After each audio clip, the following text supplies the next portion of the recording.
서울 외곽의 낡은 고시원, 눅눅한 공기가 맴도는 작은 방에서 27살 이현우는 눈을 떴습니다.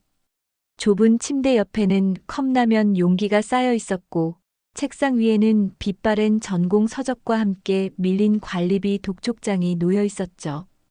그의 어깨를 짓누르는 삶의 무게는 갓 20살이 되던 해 부모님의 갑작스러운 병환으로 시작되었습니다. 쉴 새 없이 늘어나는 병원비는 대학 학자금 대출과 함께 그의 삶을 빚더미로 밀어넣었죠. 현우는 편의점 야간 근무를 마치면 곧바로 배달 아르바이트를 뛰며 하루를 버텼습니다. 새벽녘 희미한 달빛 아래 오토바이 시동을 걸 때마다 그는 자신이 마치 투명 인간처럼 이 도시를 떠도는 그림자 같다고 느꼈습니다. 꿈은 사치가 된 지 오래였고 내일이 오늘보다 나을 것이라는 희망조차 희미해진 지 오래였습니다. 편의점 계산대 앞에 서서 졸린 눈을 비비는 손님들을 응대하고 유통기한이 임박한 삼각김밥을 정리하며 현우는 기계처럼 움직였습니다. 그의 손목에는 닳고 다른 아르바이트 시급 계산기가 채워져 있었죠. 한 끼 식사조차 편의점 폐기 음식으로 때우는 날이 부지기수였습니다. 뼛속까지 스며드는 피로 속에서도 그는 부모님의 병원비 납부일과 학자금 대출 상환일을 잊지 않았습니다. 통장 잔액은 늘 바닥을 보였고 미래는 언제나 막막한 안개 속에 갇혀 있는 듯 했습니다. 가끔씩 친구들에게 걸려오는 전화는 오히려 그를 더 외롭게 만들었습니다. 번듯한 직장에서 안정적인 삶을 살아가는 친구들과 자신의 처지를 비교할 때마다 현우는 깊은 자괴감에 빠지곤 했습니다. 그는 애써 밝은 목소리로 괜찮은 척했지만 끊어지는 전화 너머로 들려오는 친구들의 제잘거림은 그의 마음을 더욱 시리게 했습니다. 고시원 방으로 돌아와 차가운 물로 대충 샤워를 하고 나면 현우는 잠시나마 자신을 옥죄는 현실에서 벗어나려 애썼습니다. 그는 낡은 스케치북을 꺼내들고 연필을 쥐었습니다. 어릴 적부터 남다른 손재주를 가지고 있었고 특히 사물을 관찰하고 재해석하여 새로운 디자인을 구상하는 것에 큰 흥미를 느꼈습니다. 하지만 꿈을 좇을 여유는 없었습니다. 스케치북 위에는 언젠가 자신이 만들고 싶었던 제품들의 스케치와 아이디어들이 가득했습니다. 그러나 그 꿈들은 현실이라는 거대한 장벽 앞에서 한없이 작아질 뿐이었습니다. 빗물 새는 천장을 올려다보며 현우는 희미하게 빛나는 형광등 불빛 아래 자신이 놓인 상황을 되뇌었습니다. 언제쯤 이 지긋지긋한 가난에서 벗어날 수 있을까? 언제쯤 남들처럼 평범하게 살아갈 수 있을까? 그의 내면에는 체념과 함께 미약한 희망이 공존했습니다. 그는 늘 홀로였고 혼자 모든 것을 감당해야 했습니다. 세상은 그에게 아무런 관심도 주지 않는 것처럼 보였습니다. 매일 아침 뜨는 해가 그에게는 그저 또 하루를 시작해야 하는 고통의 신호탄일 뿐이었습니다. 지쳐 쓰러질 것 같은 순간에도 현우는 이를 악물고 버텼습니다. 부모님께는 자신이 힘든 모습을 보이고 싶지 않았습니다. 오히려 잘 지내요. 걱정 마세요라며 애써 태어난 척했습니다. 그의 삶은 늘 외줄 타기 같았습니다. 한 걸음만 삐끗해도 나락으로 떨어질 것만 같은 아슬아슬한 삶이었습니다. 하지만 그는 멈출 수 없었습니다. 멈추는 순간 모든 것이 무너질 것 같았으니까요. 장마가 끝날 무렵 서울에는 기록적인 폭우가 쏟아지기 시작했습니다. 하늘은 마치 구멍이라도 뚫린 듯 쉴 새 없이 물줄기를 퍼부었고 도심 하천의 수위는 위험할 정도로 불어나기 시작했습니다. 현우는 편의점에서 야간 근무를 마치고 자정을 훌쩍 넘긴 시각, 습하고 무거운 공기 속을 뚫고 고시원으로 향하고 있었습니다. 새벽녘 희미한 가로등 불빛 아래 거리는 빗물에 잠겨 마치 거대한 강물처럼 보였습니다. 물은 이미 발목을 넘어 무릎까지 차올라 있었고 빗물과 오물이 뒤섞인 탁한 물살은 무섭게 흐르고 있었습니다. 현우는 자전거를 끌고 가던 중 문득 귓가를 스치는 작고 여린 울음소리에 걸음을 멈췄습니다. 처음에는 빗소리에 묻혀 잘못 들었나 싶었지만 울음소리는 더욱 선명하게 그의 귀에 박혔습니다. 그의 심장이 불안하게 쿵쾅거리기 시작했습니다. 그는 소리가 나는 쪽으로 시선을 돌렸습니다. 불어난 물살 한가운데서 무언가 허우적거리는 것이 보였습니다. 빗물에 희미하게 반사되는 불빛 아래 그것은 다름 아닌 어린아이였습니다. 아이는 이미 물살에 휩쓸려 떠내려가고 있었고 필사적으로 손을 뻗으며 살려달라고 울부짖고 있었습니다. 아이의 작은 몸은 거센 물결에 힘없이 흔들렸고 금방이라도 시야에서 사라질 것만 같았습니다. 현우의 머릿속에는 온갖 생각이 스쳐 지나갔습니다. 이 위험한 상황에 뛰어들었다가는 자신마저 위험해질 수 있다는 경고음이 울렸습니다. 그는 지독한 가난 속에서 겨우 버텨내고 있는 자신을 떠올렸습니다. 하지만 동시에 물속에서 사라져가는 아이의 간절한 눈빛이 그의 발목을 잡았습니다. 그 작은 생명은 삶의 마지막 끈을 잡고 있는 듯 보였습니다. 현우는 망설였습니다. 그는 한 번도 영웅이 되고 싶었던 적이 없었습니다. 오히려 자신의 삶조차 제대로 건사하지 못하는 무기력한 존재라고 스스로를 여겨왔습니다.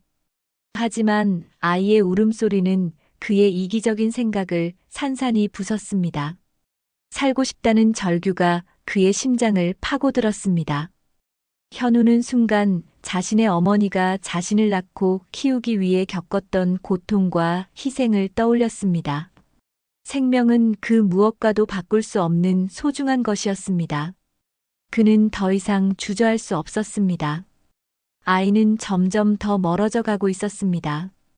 이대로 가다가는 아이는 분명히 거친 물살에 휩쓸려 사라질 터였습니다. 현우는 결심했습니다. 그는 거칠게 숨을 몰아쉬며 자신의 몸을 감싸던 낡은 비옷을 벗어 던졌습니다. 차가운 빗물이 그의 얼굴을 때렸지만 그의 시선은 오직 아이에게 고정되어 있었습니다. 그의 심장은 고통과 동시에 어떤 알 수 없는 뜨거운 감정으로 가득 찼습니다. 그것은 아마도 인간으로서 마땅히 해야 할 도리라는 자각이었을 겁니다.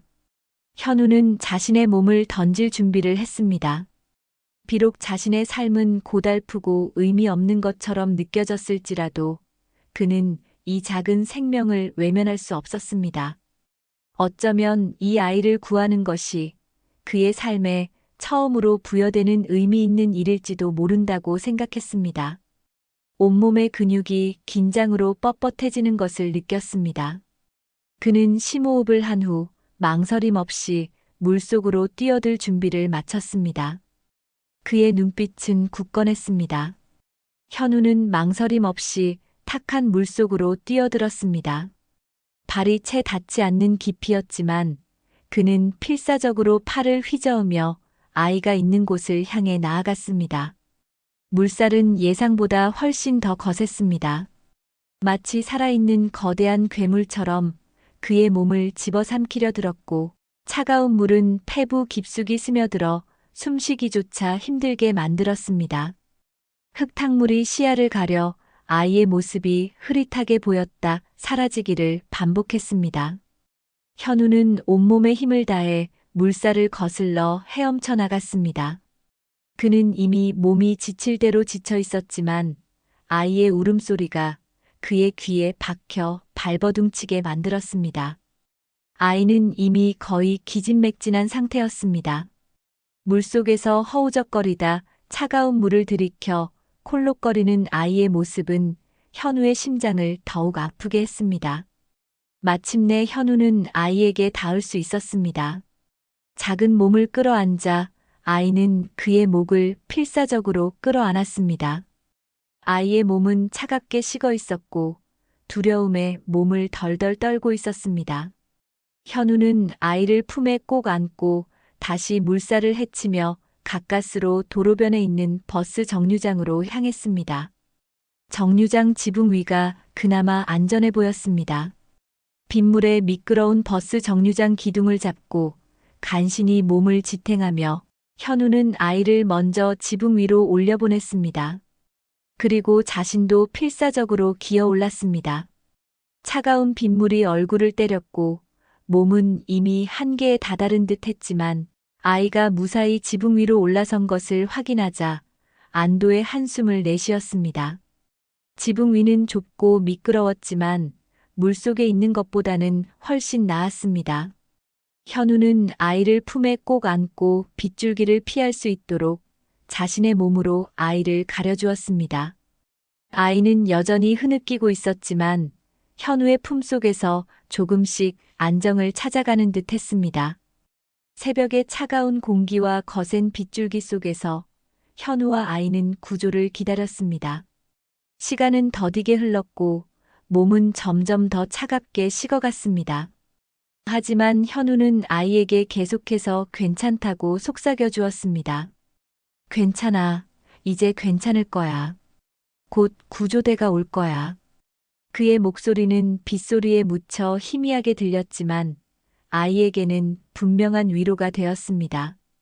아이는 현우의 품에 얼굴을 묻고 몸을 웅크렸습니다. 한참을 그렇게 기다렸을까요? 멀리서 희미하게 사이렌 소리가 들려왔습니다. 소리는 점점 더 가까워졌고 이내 밝은 탐조등 불빛이 그들을 비췄습니다. 구조대원들이 그들을 발견한 것이었습니다. 현우는 힘겹게 손을 흔들었습니다. 구조대원들은 그들을 향해 필사적으로 다가왔습니다. 고무보트를 타고 그들에게 도착한 구조대원들은 가장 먼저 아이의 상태를 확인했습니다. 아이는 아직 정신을 차리지 못했지만 생명에는 지장이 없는 듯 했습니다. 현우는 자신의 몸보다 아이가 먼저 구조되는 것을 지켜보았습니다. 아이가 무사히 보트에 태워지는 것을 확인하자 그의 긴장이 풀리면서 온몸에 힘이 쭉 빠지는 것을 느꼈습니다. 그리고 이내 그도 구조대원들의 도움을 받아 보트에 올랐습니다. 물속에서 너무 많은 시간을 보낸 탓인지 몸은 이미 한계에 다다라 있었습니다. 정신이 아득해졌지만 그는 아이가 무사히 구조된 것에 안도했습니다. 구조대원들은 그들을 병원으로 옮겼습니다. 현우는 의식이 희미해지는 와중에도 아이의 이름을 묻고 싶었지만 결국 입술이 떨어지지 않았습니다. 그의 눈앞은 점점 더 어두워졌습니다. 눈을 떴을 때 현우는 낯선 병원 침대에 누워 있었습니다. 차가운 소독약 냄새가 코를 찔렀고 그의 몸은 마치 물속에서 혹독한 고문을 당한 듯 욱신거렸습니다. 간신히 몸을 움직이려 하자 오른쪽 팔에 박힌 링거 바늘이 따끔거렸습니다. 의사는 그에게 저체온증과 탈진으로 인한 심각한 근육 손상 진단을 내렸습니다. 며칠간 입원하여 안정을 취해야 한다는 말이 이어졌지만 현우의 머릿속에는 오직 병원비 걱정뿐이었습니다. 링거줄이 늘어나는 만큼 자신의 빚도 함께 늘어날 것이라는 생각에 그는 불안감을 감출 수 없었습니다. 그는 하루라도 빨리 병원을 벗어나 다시 돈을 벌어야 했습니다. 간호사가 잠시 자리를 비운 사이 현우는 침대에서 조심스럽게 몸을 일으켰습니다. 휘청거리는 몸을 간신히 가누며 링거 바늘을 뽑아냈습니다. 그의 손은 미세하게 떨렸지만 그는 이를 악물었습니다. 병원 가운을 벗고 간신히 자신의 낡은 옷을 찾아 입었습니다. 발걸음은 천근만근 무거웠고 온몸은 여전히 통증으로 얼얼했지만 그는 복도를 따라 조용히 걸어 나갔습니다. 출입구에 다다랐을 때 갑자기 간호사와 병원 관계자들이 그를 막아섰습니다. 환자분, 지금 퇴원하시면 안 됩니다. 상태가 심각하세요. 그들의 만류에도 불구하고 현우는 계속해서 퇴원을 고집했습니다. 저는 괜찮습니다. 돈이 없어서 병원에 있을 수가 없어요.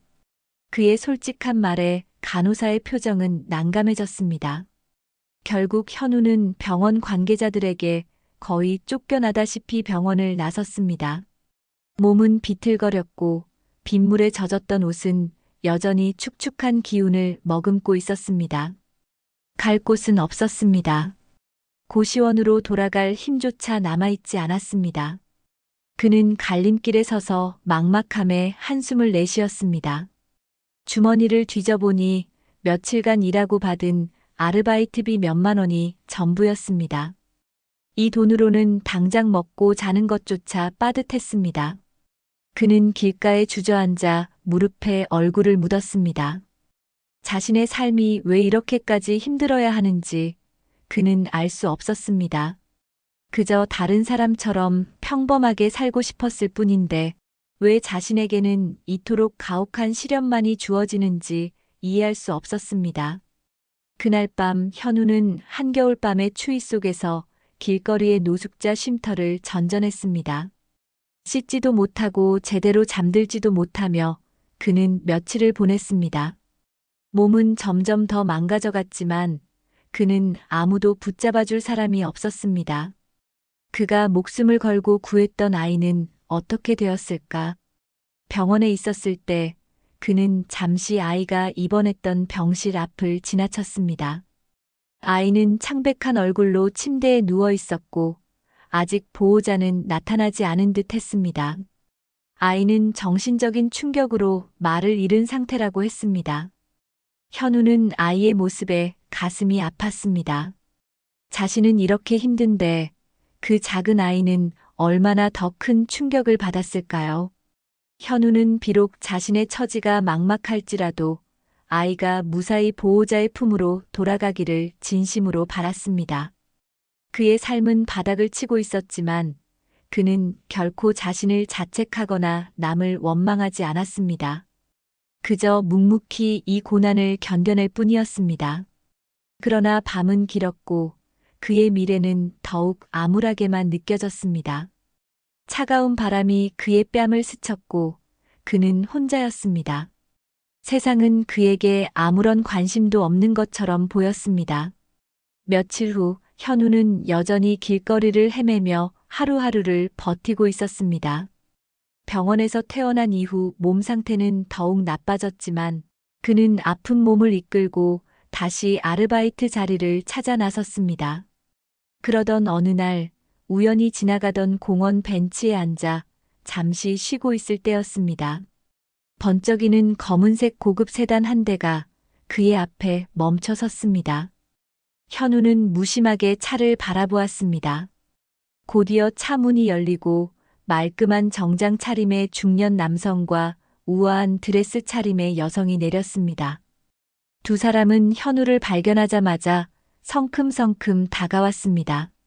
현우는 낯선 이들의 방문에 의아했지만 곧이어 벌어진 일에 그는 얼어붙고 말았습니다. 중년 남성은 현우 앞에 다가서자마자 무릎을 꿇고 허리를 깊이 숙여 큰 절을 올렸습니다.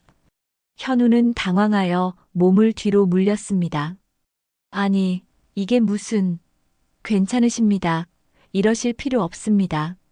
남성은 고개를 들고 눈물을 글썽이며 현우를 바라보았습니다. 감사합니다. 정말 감사합니다. 제 손자를 살려주신 은인께 어떻게 감사를 표해야 할지.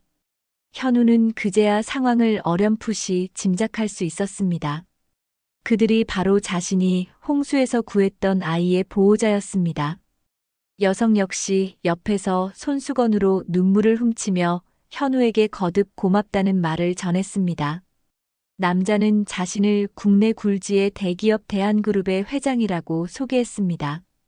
현우는 충격에 말을 잃었습니다. 자신이 구했던 아이가 대한민국에서 손꼽히는 재벌가의 외손자였다니 그는 도저히 믿을 수 없었습니다. 회장은 아이가 사고 이후 정신적인 충격으로 한동안 말을 하지 못했다고 설명했습니다. 병원에서 아이는 아무것도 먹지 않고 잠만 자는 날이 많았고 의료진조차 아이의 상태를 걱정했습니다. 그러던 중 며칠 전 아이가 잠에서 깨어나 처음으로 입을 열었습니다. 아이는 회장의 품에 안겨 또렷한 목소리로 말했습니다. 그 삼촌 현우이 나 살려줬어. 회장은 아이의 말을 듣자마자 현우를 수소문하기 시작했습니다. 병원에 문의하고 경찰에 협조를 구하며 현우의 행방을 쫓았습니다. 그리고 마침내 현우를 찾았을 때 그의 초라한 행색을 보고 회장은 더욱 큰 죄책감과 동시에 감사의 마음을 느꼈습니다. 회장은 현우에게 거듭 고개를 숙이며 저희는 은혜를 갚을 줄 아는 사람들입니다. 꼭 보답하겠습니다라고 말했습니다. 현우는 그제야 자신이 구했던 아이가 얼마나 소중한 존재였는지 깨달았습니다. 단순한 생명 구조를 넘어 재벌가의 미래를 살린 것이었습니다. 현우는 여전히 얼떨떨했지만 자신을 진심으로 대하는 회장 부부의 태도에 마음이 움직였습니다. 그동안 그에게 관심을 기울이는 사람은 아무도 없었습니다. 오히려 그의 가난과 불행은 세상으로부터 외면당했습니다. 그런데 지금 그는 생면부지의 사람들에게 진심 어린 감사와 존경을 받고 있었습니다. 그의 삶에 예상치 못한 빛이 찾아온 순간이었습니다. 그의 마음속에는 막연한 불안감과 함께 알 수 없는 희망이 피어나기 시작했습니다. 어쩌면 그의 불행한 삶에도 한 줄기 빛이 들 수도 있다는 작은 기대감 말이죠. 그는 회장에게 자신은 아무것도 바라는 것이 없다고 말했지만 회장은 그의 손을 굳게 잡으며 반드시 은혜를 갚겠다고 다시 한번 다짐했습니다. 현우는 혼란스러웠지만 동시에 따뜻한 위로를 받는 듯한 기분이 들었습니다. 대한그룹 회장은 현우를 만난 후 그가 홍수에서 아이를 구하고도 언론에 일절 알리지 않고 조용히 사라진 이유를 철저히 조사하기 시작했습니다. 회장의 지시로 그룹의 비서실은 현우의 모든 행적을 꼼꼼하게 살폈습니다. 현우가 가족의 병원비와 학자금 대출로 인해 빚에 허덕이며 힘겹게 살아왔다는 사실, 그리고 병원비가 부담되어 몰래 퇴원해야 했던 사정까지 모두 파악했습니다. 그는 자신의 선행을 알리고 보상을 요구할 수도 있었지만 그렇게 하지 않았습니다. 오히려 아무 말 없이 사라져 혼자 고통을 감내하고 있었습니다. 회장은 이 모든 사실을 보고받으며 깊은 감명을 받았습니다. 그는 현우의 진심과 순수한 마음에 깊이 감동했습니다. 회장은 비서실장에게 그런 사람이 진짜다. 자신의 이득을 취하려 하지 않고 오직 생명을 구하겠다는 순수한 마음으로 행동한 사람이야라고 말하며 현우를 높이 평가했습니다. 그는 현우를 공식적인 자리에서 초청하는 대신 조용히 개인적으로 불러 감사의 인사를 전하기로 결정했습니다. 언론에 알려지면 현우에게 부담이 될 수도 있고 그의 진심이 퇴색될 수도 있다고 생각했기 때문입니다. 회장은 현우를 자신의 집 서재로 초청했습니다. 고급스러운 가구와 수많은 책들로 가득 찬 서재는 현우가 지금까지 살아온 세상과는 너무나 다른 공간이었습니다. 현우는 긴장했지만 회장의 따뜻한 눈빛에 점차 마음의 안정을 찾았습니다. 회장은 현우에게 따뜻한 차 한 잔을 건네며 조용히 말했습니다. 이현우 씨, 제 손자를 살려주셔서 진심으로 감사합니다. 저의 외손자는 저에게 목숨과도 같은 존재입니다. 당신의 용기와 희생이 아니었다면 저는 평생 후회 속에 살았을 것입니다. 회장의 목소리에는 진심 어린 감사가 담겨 있었습니다. 현우는 그저 고개를 숙였습니다. 별 말씀을요, 당연히 해야 할 일을 했을 뿐입니다. 그는 겸손하게 답했습니다. 회장은 현우의 눈을 지그시 바라보며 덧붙였습니다. 저는 당신이 병원비 때문에 몰래 퇴원하셨다는 사실을 알고 있습니다. 그리고 그동안 얼마나 힘들게 살아오셨는지도요. 자신의 어려운 상황 속에서도 타인의 생명을 먼저 생각하는 당신의 진심에 깊이 감동했습니다. 회장은 현우가 언론의 스포트라이트를 받으려 하지 않고 조용히 사라졌다는 사실을 특히 높이 샀습니다. 그는 현우에게 어떤 보상을 바라는 마음이 없었다는 것을 확신했습니다. 요즘 세상에 당신처럼 순수한 마음을 가진 사람을 찾기란 쉽지 않습니다. 당신은 진정한 영웅입니다. 회장의 말에 현우는 쑥스러운 듯 살짝 미소를 지었습니다. 그는 영웅이 되고 싶었던 적이 없었지만 회장의 진심 어린 인정은 그의 마음을 따뜻하게 감쌌습니다. 그동안 세상에 지쳐왔던 그의 마음에 비로소 따뜻한 위로가 찾아든 순간이었습니다. 회장은 현우에게 앞으로 그의 삶에 도움이 될 만한 제안을 할 준비를 했습니다.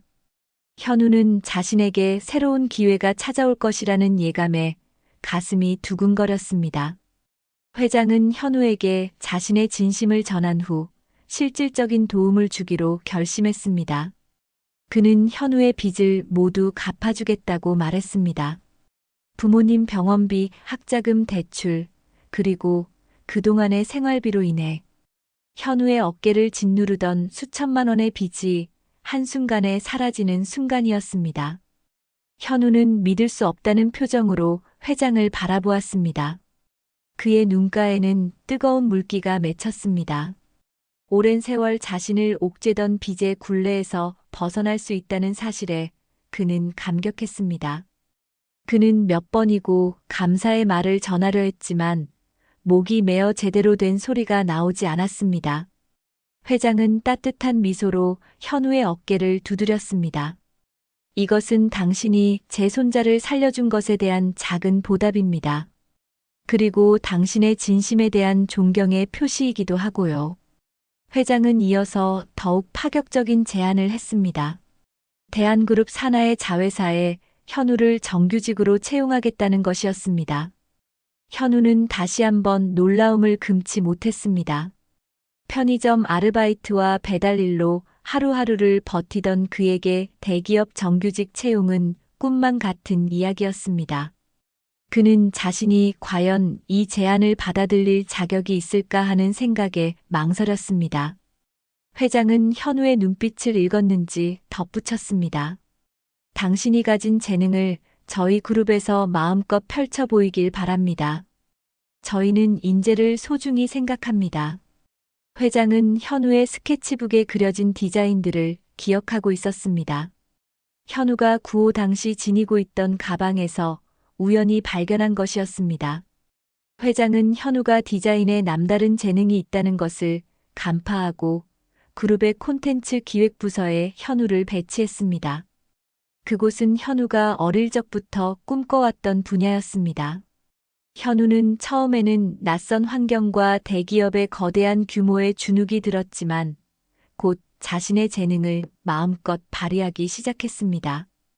그의 창의적인 아이디어와 섬세한 디자인 감각은 팀원들과 상사들의 인정을 받았습니다.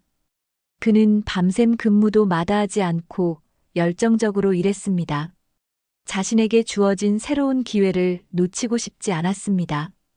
현우는 이제 더 이상 어둡고 좁은 고시원 방에 갇혀 살지 않았습니다. 따뜻한 보금자리에서 안정적인 삶을 누리게 되었고 더 이상 빚 독촉에 시달리지 않아도 되었습니다. 그의 얼굴에는 오랜만에 편안하고 밝은 미소가 피어났습니다. 그는 자신이 디자인한 제품들이 시장에서 좋은 반응을 얻고 자신의 아이디어들이 현실화되는 것을 보며 큰 보람을 느꼈습니다. 디자인 기획회의에서 현우의 발표는 늘 신선하고 날카로웠습니다. 그는 자신의 아이디어를 논리적으로 설명하고 설득하는 능력이 탁월했습니다.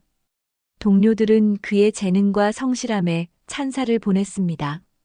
새로운 삶은 현우에게 끝없는 가능성을 열어주었습니다. 그는 더 이상 과거의 초라한 자신으로 돌아가지 않을 것이라고 다짐했습니다. 이 모든 것이 자신이 목숨을 걸고 구했던 작은 생명, 그리고 그 아이의 할아버지인 회장의 진심 어린 배려 덕분이라는 것을 그는 결코 잊지 않았습니다. 그의 삶은 완전히 새로운 문턱에 들어섰습니다. 그는 이제 자신에게 주어진 기회를 통해 더욱 큰 성장을 이룰 것이라고 확신했습니다. 그의 미래는 더 이상 안개 속에 갇혀 있지 않았습니다. 눈앞에 펼쳐진 넓고 푸른 초원처럼 그의 삶은 이제 찬란하게 빛나기 시작했습니다. 시간은 빠르게 흘렀습니다.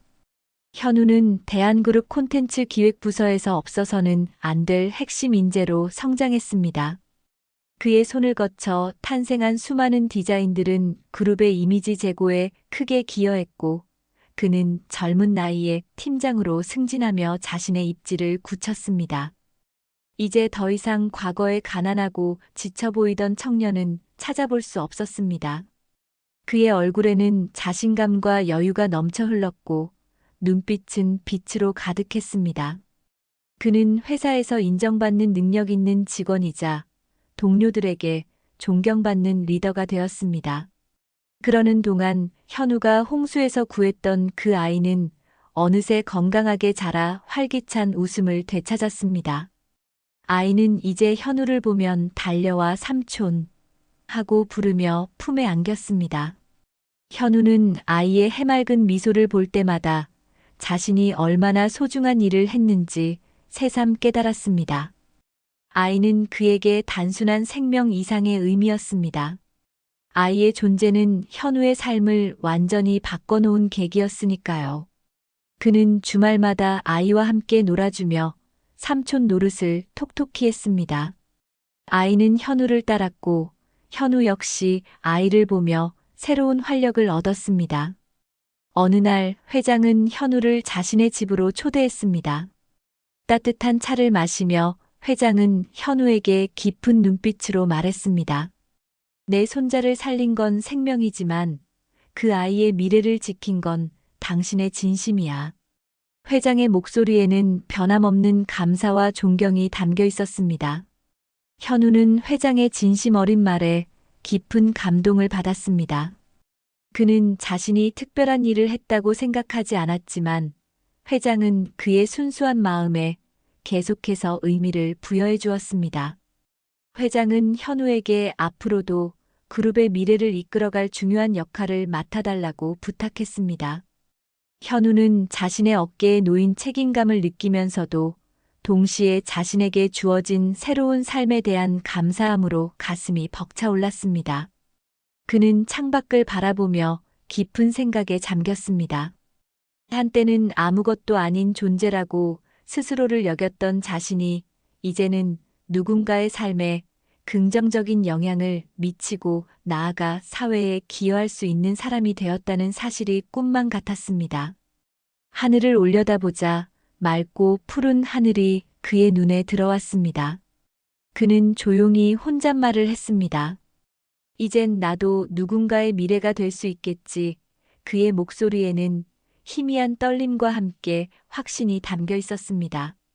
그는 이제 더 이상 고독한 그림자가 아니었습니다. 그는 한 아이의 생명을 구하고 재벌가의 운명을 바꿨으며 결국 자신의 삶까지 변화시킨 진정한 영웅이었습니다. 그의 삶은 이제 완전히 새로운 시작점에 서 있었습니다.